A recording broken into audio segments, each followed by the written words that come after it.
കേരളത്തിൽ ബി.ജെ.പിയുടെ തെരഞ്ഞെടുപ്പ് പ്രചരണത്തിന് നേരിട്ടിറങ്ങിയത് ആരിഫ് മുഹമ്മദ് ഖാനാണ്.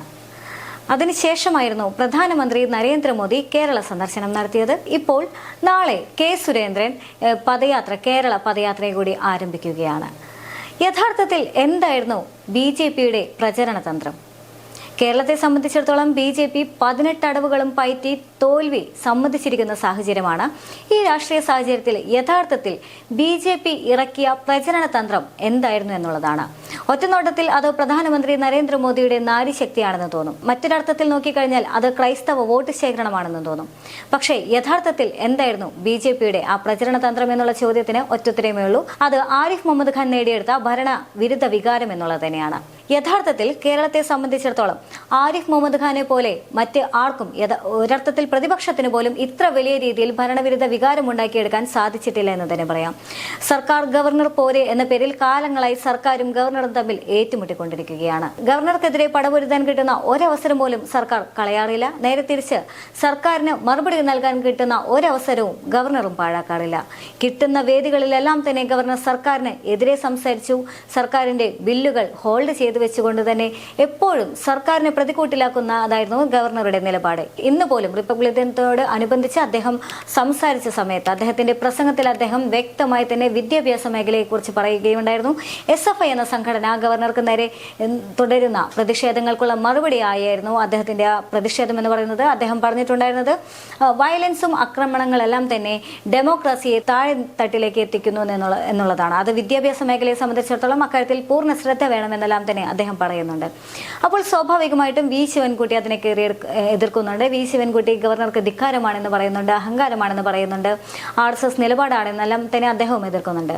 ഇവിടെയും വീണ്ടും പ്രത്യക്ഷത്തിൽ ഗവർണർ സർക്കാർ പോര് രൂക്ഷമാവുകയാണ്. പക്ഷേ ഗവർണറുടെ ഉദ്ദേശം ഒന്ന് മാത്രമാണ്, സർക്കാർ വിരുദ്ധ നിലപാട് സ്വീകരിക്കുക, സർക്കാർ വിരുദ്ധമായിട്ടുള്ള കാര്യങ്ങൾ പുറത്തു കൊണ്ടുവരിക എന്നുള്ളത്. സർക്കാരിനെ എപ്പോഴും പ്രതികൂലിച്ചുകൊണ്ട് ഗവർണർ നേടിയെടുക്കുന്നത് അത് തന്നെയാണ്. യഥാർത്ഥത്തിൽ ഗവർണർ സർക്കാർ പോര് നിലനിൽക്കുന്നത് കൊണ്ട് തന്നെ പലപ്പോഴായിട്ട് ഏറെ മാധ്യമ ശ്രദ്ധ പോലും ഗവർണറുടെ വാക്കുകൾക്ക് ലഭിക്കുന്നുണ്ട് എന്നുള്ളതാണ് അതിന്റെ ഏറ്റവും പ്രധാനപ്പെട്ട ഗുണം.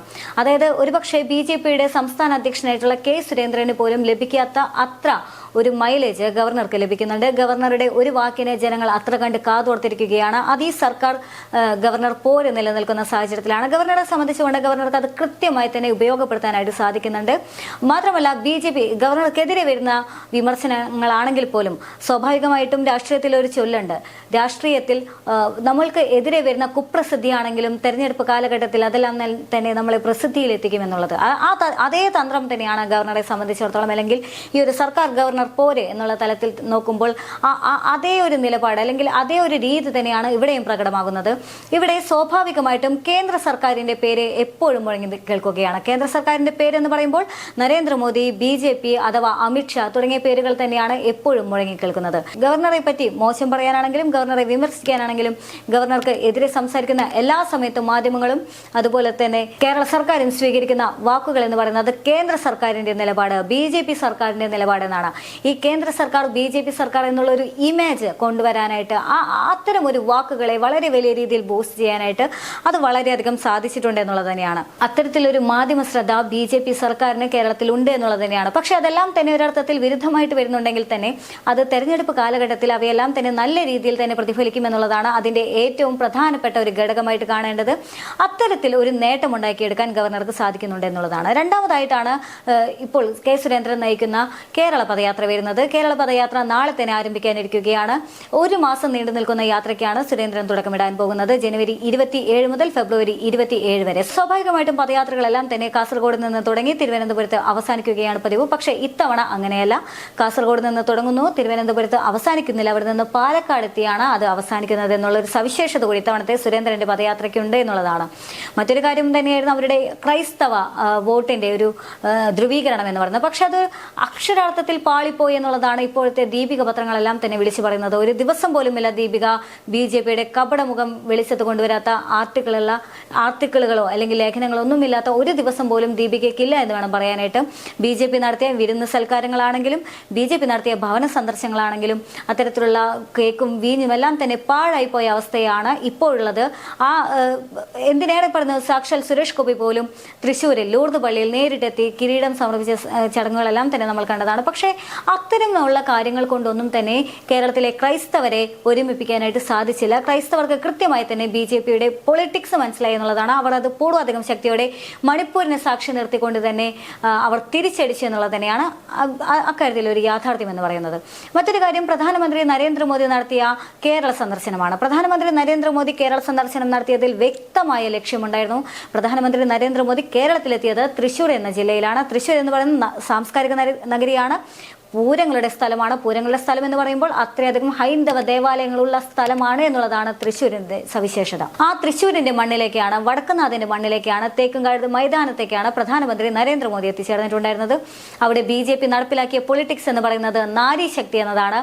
ആ നാരീശക്തി എന്ന് പറഞ്ഞുകൊണ്ട് അത്രയധികം സ്ത്രീകളെ സംഘടിപ്പിച്ചുകൊണ്ട് സുരേഷ് ഗോപി എന്നൊരു വ്യക്തിയെ പ്രധാന ഐക്കണാക്കി വെച്ചുകൊണ്ടായിരുന്നു BJP തങ്ങളുടെ പ്രചരണം കാഴ്ചവെച്ചിട്ടുണ്ടായിരുന്നത്. BJPയിലെ സ്ഥാനാർത്ഥി ആര് എന്നുള്ള കാര്യത്തിൽ ഇപ്പോഴും അഭ്യൂഹങ്ങളെല്ലാം തന്നെ നിലനിൽക്കുന്നുണ്ട്. തൃശൂർ ലോക്സഭാ മണ്ഡലത്തിലാണെങ്കിൽ സുരേഷ് ഗോപിയോ പ്രധാനമന്ത്രിയുടെ പേര് പോലും പരാമർശിക്കപ്പെടുന്ന സാഹചര്യമുണ്ട്. പക്ഷേ എന്ത് തന്നെയാണെങ്കിലും BJPക്ക് വ്യക്തമായ പൊളിറ്റിക്സ് തേക്കുംകാട് മൈതാനത്ത് ഇറക്കാനായിട്ട് സാധിച്ചിട്ടുണ്ട് എന്നുള്ളതാണ്. അതിനുശേഷമാണെങ്കിലും BJPയും യൂത്ത് കോൺഗ്രസും തമ്മിലുണ്ടായ BJPയും കോൺഗ്രസും ഇപ്പോഴും തുടർന്നുകൊണ്ടിരിക്കുന്ന TN പ്രതാപനെ നടന്നുകൊണ്ടിരിക്കുന്ന ഈ എപ്പോഴും ഉണ്ടാകുന്ന വാക്ക് പോരുകൾക്കെല്ലാം തന്നെ BJPക്ക് തന്നെ ഒരു ഇമേജ് ഉണ്ടാക്കി കൊടുക്കാൻ സാധിക്കുന്നുണ്ട്. മാത്രമല്ല തൃശ്ശൂരിൽ കോൺഗ്രസോ BJPയോ തമ്മിലാണ് ഒരു മത്സരം വരുന്നത് എന്നുള്ള രീതിയിലുള്ള പ്രചരണം ഉണ്ടാക്കാൻ BJPക്ക് തൃശ്ശൂർ സാധിച്ചിട്ടുണ്ട് എന്നുള്ളതാണ്. അതിനുശേഷമായിരുന്നു സുരേഷ് ഗോപിയുടെ മകളുടെ കല്യാണവുമായി ബന്ധപ്പെട്ടുകൊണ്ട് പ്രധാനമന്ത്രി നരേന്ദ്രമോദി ഗുരുവായൂർ ക്ഷേത്രത്തിലെത്തിയത്. ഗുരുവായൂർ ക്ഷേത്രത്തെ സംബന്ധിച്ചിടത്തോളം അത് അത്രയധികം വിശ്വാസികളുള്ള, അത്രയധികം ആരാധകർ എപ്പോഴും ഉണ്ടാകുന്ന, ഓരോ ദിവസവും അത്ര കണ്ട് തന്നെ വിവാഹങ്ങൾ നടക്കുന്ന ഒരു ക്ഷേത്രത്തിലേക്കാണ് പ്രധാനമന്ത്രി നരേന്ദ്രമോദി എത്തിയത്. സുരേഷ് ഗോപിയുടെ മകളുടെ മാത്രം വിവാഹമായിരുന്നില്ല ആ ചടങ്ങിൽ. അന്നേ ദിവസം ഉണ്ടായിരുന്ന വിവാഹിതരായിട്ടുള്ള വധുവരന്മാരെ കൂടി ആശീർവദിച്ചുകൊണ്ടായിരുന്നു പ്രധാനമന്ത്രി അവിടെ നിന്നും ഇറങ്ങിയിട്ടുണ്ടായിരുന്നത്. അപ്പോഴും അദ്ദേഹത്തിന്റെ മൈലേജ് ഇരട്ടിക്കുക മാത്രമാണ് ചെയ്തത്. അതിനുശേഷം കൊച്ചിയിലെത്തിയപ്പോഴാണെങ്കിൽ പോലും കൊച്ചിയിലെത്തുമ്പോഴും കൊച്ചിയിൽ വ്യവസായത്തിന് കൂടുതൽ ഊന്നൽ നൽകിക്കൊണ്ട് പുതിയ പദ്ധതികളെല്ലാം തന്നെ അദ്ദേഹം ഉദ്ഘാടനം ചെയ്യുന്ന സാഹചര്യത്തിലാണെങ്കിലും അവിടെയും ഈ ഇലക്ഷൻ കാലഘട്ടത്തിൽ അദ്ദേഹത്തിന് ഒരു ഇമേജ് വർധനം ഉണ്ടായിട്ടുണ്ട്. തൃപ്രയാർ ശ്രീരാമസ്വാമി ക്ഷേത്രത്തിലെത്തിയ സമയത്താണെങ്കിൽ ശ്രീരാമൻ എന്നുള്ളൊരു ഐക്കണെ കേരളത്തിൽ അദ്ദേഹത്തിന് പ്രതിഷ്ഠിക്കാൻ സാധിച്ചു. ഇത്രകാലം ഉത്തരേന്ത്യയിൽ മാത്രം നിന്നിരുന്ന ജയ് ശ്രീറാം വിളികൾക്ക് തുടക്കമിട്ടത് ഇങ്ങ് കേരളത്തിലെ തൃപ്രയാർ ശ്രീരാമസ്വാമി ക്ഷേത്രത്തിലാണ് എന്നുള്ളതാണ്. അവിടെ നിന്നും ശ്രീറാം എന്നുള്ള ഒരു കേരളത്തിൽ തന്നെ ഉയർത്തിക്കൊണ്ടുവരാൻ അദ്ദേഹത്തിന് സാധിച്ചിട്ടുണ്ട്. ശേഷം നടത്തിയ അദ്ദേഹത്തിന്റെ എല്ലാ യാത്രകളും പര്യടനങ്ങളെല്ലാം തന്നെ അത് പ്രത്യക്ഷത്തിൽ BJPക്ക് വേണ്ടി മോദിയെ മുൻനിർത്തിക്കൊണ്ട് നടത്തിയ പ്രചരണങ്ങൾ തന്നെയായിരുന്നു. എന്നാൽ ഈ പ്രചരണങ്ങളെല്ലാം തന്നെ തട്ടിച്ചു നോക്കുന്ന സാഹചര്യത്തിൽ യഥാർത്ഥത്തിൽ BJPയുടെ പ്രചരണം ഉണ്ടായിരുന്നത്, അത് നടത്തിയിട്ടുണ്ടായിരുന്നത് കേരളത്തിലെ സാക്ഷാൽ ഗവർണറായിട്ടുള്ള ആരിഫ് മുഹമ്മദ് ഖാൻ തന്നെയായിരുന്നു. പലപ്പോഴായി പിണറായി വിജയനെതിരെ ആഞ്ഞടിച്ചുകൊണ്ട്, SFI എന്ന വിദ്യാർത്ഥി സംഘടനയ്ക്കെതിരെ ആഞ്ഞടിച്ചുകൊണ്ട്, SFI എന്ന വിദ്യാർത്ഥി സംഘടനയ്ക്ക് 129 വകുപ്പ് ചുമത്തിക്കൊണ്ട് അവർക്കെതിരെ കേസ് എടുപ്പിച്ചുകൊണ്ട് വീണ്ടും ഗവർണർ തന്റെ വീരശൂരത്വമെല്ലാം തന്നെ പുറത്തു കാണിച്ചുകൊണ്ട് ഒരു വലിയൊരു പ്രതീകമായി തന്നെ അദ്ദേഹം നിന്നു. ഭരണവിരുദ്ധ വികാരങ്ങളെ ഉണർത്തിക്കൊണ്ടുവരാനായിട്ട് അദ്ദേഹത്തിന് സാധിച്ചിട്ടുണ്ട്. പിണറായി വിജയനോട് എതിർപ്പുള്ള, നവകേരള സദസ്സിനോട് എതിർപ്പുള്ള ആളുകൾക്കെല്ലാം തന്നെ അദ്ദേഹത്തിനോട് ഗവർണർ എല്ലാ സാഹചര്യത്തിലും, ഗവർണർ ഇടപെടുന്ന എല്ലാ സാഹചര്യത്തിലും വ്യക്തമായി ഗവർണർ ഒരു സ്ട്രോങ് ആയിട്ടുള്ള വ്യക്തിയാണെന്നും സർക്കാരിന് എതിരെ ശബ്ദമുയർത്തുന്ന, ഒരുപക്ഷെ പ്രതിപക്ഷത്തിന് പോലും പിണറായി വിജയന്റെ സർക്കാരിനെതിരെ ഇത്ര വലിയ രീതിയിലുള്ള ഒരു ശബ്ദമുയർത്താൻ സാധിക്കാത്ത സാഹചര്യത്തിൽ ഗവർണർ ഒറ്റയ്ക്കൊരു പ്രതിപക്ഷമായി നിന്നുകൊണ്ടായിരുന്നു ശബ്ദമുയർത്തിയിട്ടുണ്ടായിരുന്നത്. അതെല്ലാം തന്നെ ഏറെ ശ്രദ്ധ നേടിയിരുന്നു എന്നുള്ളത് തന്നെയാണ്. ഇതേ സാഹചര്യത്തിൽ ഗവർണർ ഉണ്ടാക്കിയെടുത്തിട്ടുള്ള ഭരണവിരുദ്ധ വികാരം എന്ന് പറയുന്നതും കേരളത്തിലെ സാമ്പത്തിക അടിയന്തരാവസ്ഥയുണ്ട് എന്ന് ഗവർണർ ഉറക്കെ പ്രഖ്യാപിക്കുമ്പോൾ ഈ ഭരണവിരുദ്ധ വികാരത്തിന് കൂടുതൽ മാറ്റുകൂടുകയായിരുന്നു. അതുകൂടാതെ തന്നെ ഇവിടുത്തെ ക്രമസമാധാന നിലയെ പറ്റി അദ്ദേഹം സംസാരിക്കുമ്പോൾ നവകേരള സദസ്സും അതുപോലെ തന്നെ ഗവർണർക്കെതിരെയുള്ള പ്രതിഷേധങ്ങളെല്ലാം തന്നെയാണ് ജനങ്ങൾ ടിവിയിലൂടെ നോക്കിക്കാണുന്നത്. ഈ സാഹചര്യം എല്ലാം തന്നെ കാണിച്ചു തരുന്നത് ഗവർണർ യഥാർത്ഥത്തിൽ സർക്കാരിന്റെ നയങ്ങൾ എതിർത്തുകൊണ്ട് യഥാർത്ഥത്തിൽ സർക്കാർ വിരുദ്ധ ഒരു വികാരം തന്നെ ഉണ്ടാക്കിയെടുക്കാൻ ഗവർണർക്ക് അക്ഷരാർത്ഥത്തിൽ സാധിച്ചിട്ടുണ്ട്.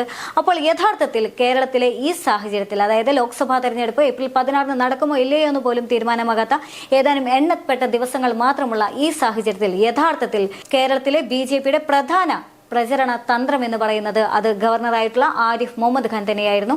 അതിന് യഥാർത്ഥത്തിൽ നേടാൻ പോകുന്നത് തിരുവനന്തപുരത്തും തൃശ്ശൂരിലും മത്സരിക്കുന്ന സ്ഥാനാർത്ഥികൾ തന്നെയായിരിക്കും. കാരണം BJPയെ സംബന്ധിച്ചിടത്തോളം 2 സ്ഥലങ്ങളിലെങ്കിലും പിടിക്കാനുള്ള ഒരു വലിയ മോഹവുമായാണ് BJP തവണ ഇറങ്ങിയിരിക്കുന്നത്.